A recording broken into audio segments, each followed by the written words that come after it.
Good evening, everyone. I'm Steve Hensley. First on Night Watch, his unmistakable voice was heard on Eastern Kentucky radio since the late 1940s. This afternoon, that voice was silenced. Ernest Sparkman died today in Hazard, but he left years of memories behind. A look back at his amazing life is tonight's top story at 11. Ernest Sparkman was born in Knott County in 1925, attended Carr Creek High School, and played basketball for legendary coach Morton Combs. Sparkman later played one season for another legend, Adolph Rupp, at the University of Kentucky before joining the military. He married his wife of 62 years and spent his wedding night in the Hearst Hotel building, which later became known as the First Radio Building on Main Street in Hazard. We went to the Grand Hotel. It was full. Everything in Hazard was full. This was the last place that had a room, and this is where we spent our honeymoon.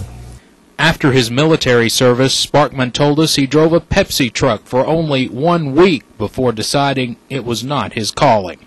I had a little country music band. I got into radio, and I started from there, then got into announcing, and it kind of one thing led to another. Sparkman was one of 4 original owners of WSGS, the first FM station in Kentucky. He says they struggled at first, but later became a powerful 100,000-watt station that reaches several states. Sparkman covered 2 huge news stories early in his career, the devastating 1957 flood, which destroyed the radio station, and the Floyd County school bus crash that killed 27 people in 1958. This is by far the most tragic situation that has ever taken place here in eastern Kentucky. Of course, the flood that went through here did thousands of dollars of damage, but of course homes and property that was destroyed can all be replaced. Tonight, there are families, kids, teenage boys, teenage girls lying at the bottom of this cold river, and of course it is a scene that's actually so tragic that it's hard to describe. Sparkman also started local television in Hazard. In 1963, one of Sparkman's most difficult moments on the radio was when he announced the death of President Kennedy.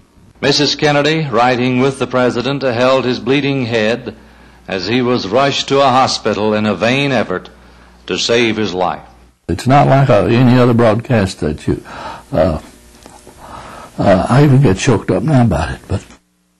Years later, Sparkman would cover President Nixon's first public appearance since his resignation, the dedication of the Nixon Recreation Center in Leslie County. This is a town of excitement, the feeling that one gets when you go to a carnival already. The security here is unreal. Sparkman also covered countless sporting events, many with Jay Laszlo, who just died in October. They were the same age. Jim Rose starts in. Here's a jump shot from the side, but Jim Rose good. To Fugit, to Lovely. 1 second. Here's the shot. Good! Bennett County has won it! He was behind the mic at the Boys Sweet 16 for 40 years. He called his last game in 1994. An 8-point lead with 7:16 to go here in the 4th and final quarter. Sparkman would also play characters on the radio. One of the most popular was Grandpappy, later known as Greasy Creek Bill. And who could forget his Santa Claus impression? That's it.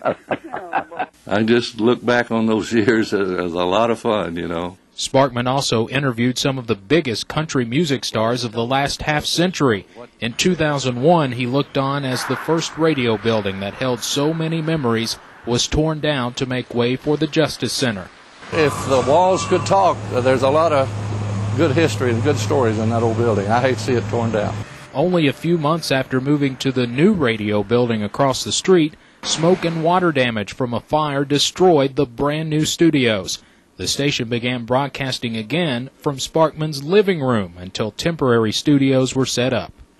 They say something good comes of everything. I found out there's a lot of people out there that's got good hearts. Sparkman died peacefully at his home in Hazard, and while he may be gone, his voice will still be heard on WSGS for years to come. This is Ernest Sparkman broadcasting live. Ernest Sparkman was 84 years old. Sparkman was once president of the Kentucky Broadcasters Association and started the Lions Club radio auction and Senior Citizens Radio Day on WSGS. Funeral